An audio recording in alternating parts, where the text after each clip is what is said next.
ጀነራል ታደሰ ወረደ ስልጣኔ ብጉልበት ሓዲገ ክብሉ ዕላዊ ገይሮም ብዘይ ርክክብ ንቤት ጽሕፈት ፕሬዝዳንት ከም ዝተቆጻጸሩ ዝተገለጸሎም ዶክተር ደብረጽዮን ፈላማይ ኣኼባ ካቢኔ ኣካይዶም።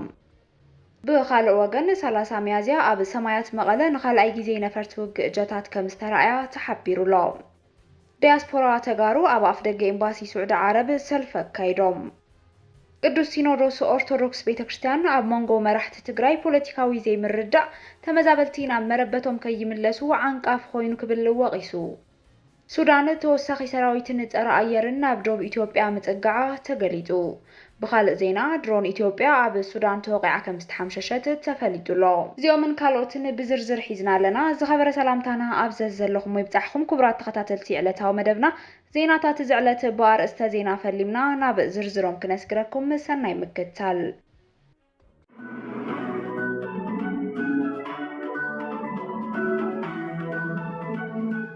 ጀነራል ታደሰ ወረደ ስልጣኔ ብጉልበት ተታሒዙ ክብሉ ዕላዊ ገይሮም ብዘይ ርክክብ ንቤት ጽሕፈት ፕሬዝዳንት ከም ዝተቆጻጸሩ ዝግለጸሎም ዶክተር ደብረጽዮን ገብረ ሚካኤል ፈላማይ ኣኼባ ካቢኔ ኣካይዶም። ቅድሚ 4 መዓልቲ ምስ ጀነራል ታደሰ ወረደ ኣብ ዝፀውዕዎ ኣኼባ ካቢኔ ዝተረኸቦ ኣመራርሓ ኣብቲ ዶክተር ደብረጽዮን ዝፀውዕዎ ኣኼባ ዘይተረኸቡ ከም ዘለዉ ንምፍላጥ ተኻኢሉ።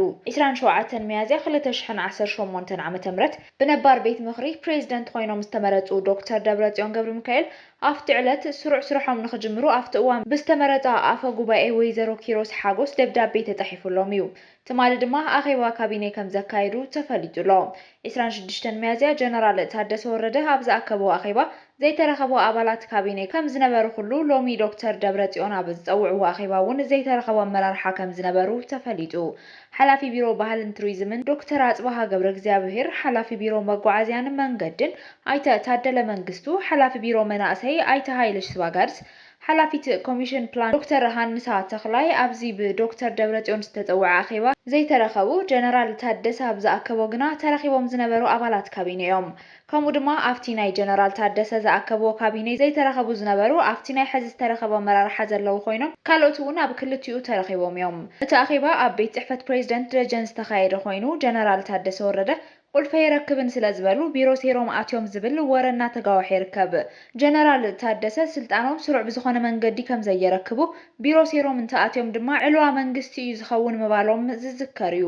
በቲ በለበቲ ንጊዜያዊ ምምሕዳር ብምፍራስ ናብ ነባር ቤት ምኽሪ ዝተመለሱ ዶክተር ደብረጽዮን ፈላማይ ኣኼባ ካቢኔ ዝገበሩ ኮይኖም ቀጻሊ ስርሖም ድማ እቲ ካቢኔ ከም ብሓድሽ ምምዕራይ ክኸውን ከም ዝኽእል እናተገለጸ ይርከብ። ብዶክተር ደብረጽዮን ዝምራሕ ካቢኔ ኣኼባ ምክያዱ ስዒቡ ጀነራል ታደሰ ወረደ ስልጣን ጊዜያዊ ምምሕዳር ብጉልበት ተታሒዙ ክብሉ ዕላዊ ገይሮም።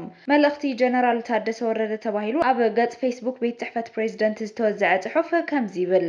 ኣብ ዝቀረባ መዓልትታት ዝተፈጠረ ኩነታት ስዒቡ ክመጽእ ዝኽእል ሳዕቤንን ጉድኣትን ንምትራፍ እቲ ጸገም ብናይ ተጋሩ ልዝብን ሓበራዊ ምርዳእን ክፍታሕ ንዝቐረበ ጻውዒት ንጎኒ ብምግዳፍ ተመሪጸ እየ ዝብል ኣካል ሎሚ 30 ሚያዝያ 2018 ዓ.ም ብናይ ጸጥታ ኣካላት ሓለዋ ተገይሩሎም ኣብ መእከብ ኣዳራሽ ናይ ካቢኔ ኣኼባ ጀሚሮም ኣለዉ። እዚ ከዓ ቀጻሊ ሓደገኛ መንገዲ ዝተጀመረሉ ዕለት ስለ ዝኾነ በዚ ምኽንያት ንዝስዕብ ሳዕቤን ተሓታቲ ስልጣን ጊዜያዊ ምምሕዳር ብጉልበት ዝሕዝ ዘሎ ሓይሊ ምዃኑ ክገልጽ ይፈቱ ኢሎም ጀነራል ታደሰ ወረደ።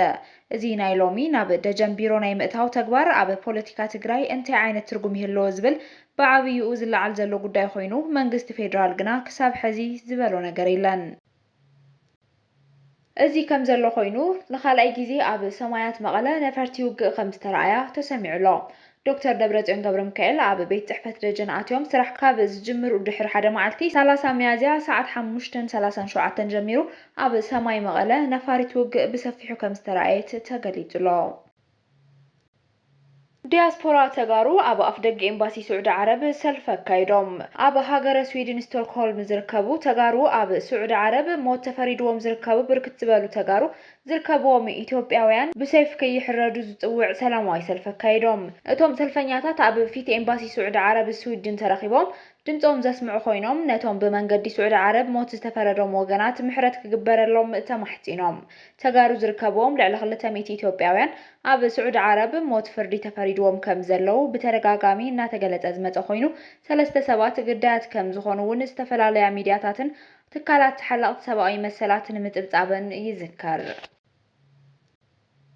أزي كم زلو خوينو أب مونغو مراحت تجراي بوليتيكاوي زي مردا تمزابلتين عم مربتهم كملسو عنكيفو كبلو وقيسو قدوس سينودوس أرثوذكس تواهدو بيت كريستيان تجراي ፖለቲከኛታት አፈላላዮም ብዘተን ምፍታሕ ብፀሓይ ቁሪ አራዊትን ዝሃልቕ ዘሎ ተመዛባላይ ናብ መረበቱ ኣብ ምምላስ ከሓብሩ እቲ ቅዱስ ሲኖዶስ ተማሕፂኑ ቅዱስ ሲኖዶስ ኦርቶዶክስ ተዋህዶ ቤተክርስትያን ትግራይ ሚያዝያ 28-29 2018 ዓ.ም ንኽልተ መዓልቲ ዘካየዶ መንፈሳዊ ጉባኤ ርክብ ካህናት እንትዛዘም ኣብ ዘውፅኦ መግለፂ መንበረ ታቦት ጽላቴ ሙሴ ዝኾነት አክሱም ቅድስቲ ከተማ አክሱም ጽዮን ተባሂላ ክትጽዋዕ ወሲኑሎ እቲ ቅዱስ ሲኖዶስ ኣብ መግለፂኡ ሚያዝያ 2018 ዓ.ም ኣብ ዕለተ ዓርቢ ስቕለት ምስ ዓብቲ እምነት እስልምና ተኣሳሲሩ ተፈጢሩ ዝነበረ ህውከት ብምርዳእን ብሰላምን ምፍትሑ ብምግላጽ ብምርዳእን ብሰላምን ዝፍታሕ ጉዳይ ብደገ ኾንካ ምጓሃርን ምንብድባድን ኣይግባእን ዝብል ጻውዒት ኣቕሪቡሎ ንጉሰ ነገስት ሃፀይ ዮሃንስ ሰማዕትነት ከም ዝግብኦም ዝወሰነ ቅዱስ ሲኖዶስ ኦርቶዶክስ ተዋህዶ ቤተክርስትያን ትግራይ ነታ ቤተክርስትያን አመልኪቶም ንሚድያ ዝወሃቡ መግለጽታት ብዝምልከቶም ኣቦታት ጥራሕ ክወሃብ ወሲኑሎ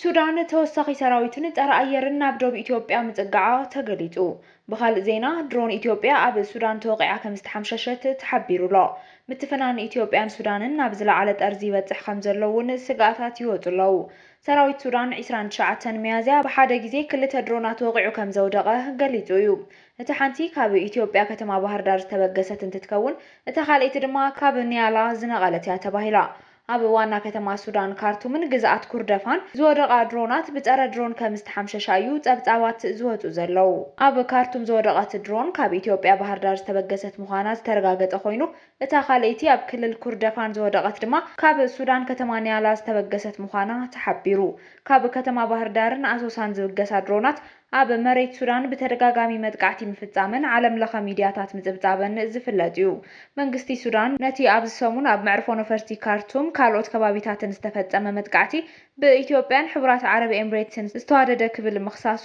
ዝፍለጥ እዩ ነዚ ድማ ሉዓላውነቱን ምክልኻል ስጉምቲ ከም ዝወስድ ምግላጹ ይዝከር ሕዚ ዝወጹ ዘለዉ ሓበሬታታት ድማ መንግስቲ ሱዳን ተወሳኺ ሰራዊትን ጸረ ኣየርን ናብ ደቡብ ኢትዮጵያ ይጸግዕ ምህላው እዩ ዝኸበርኩም ብተኸታተልቲ ዜናታትና ነዚ ሰዓት ዝበልናዮም ሓደሽቲ ምዕባለታትን እዋናዊ ዜናታትን ኣብ ዝዛዚልና ኣለና ንምክትታልኩም ነመስግን ሰላም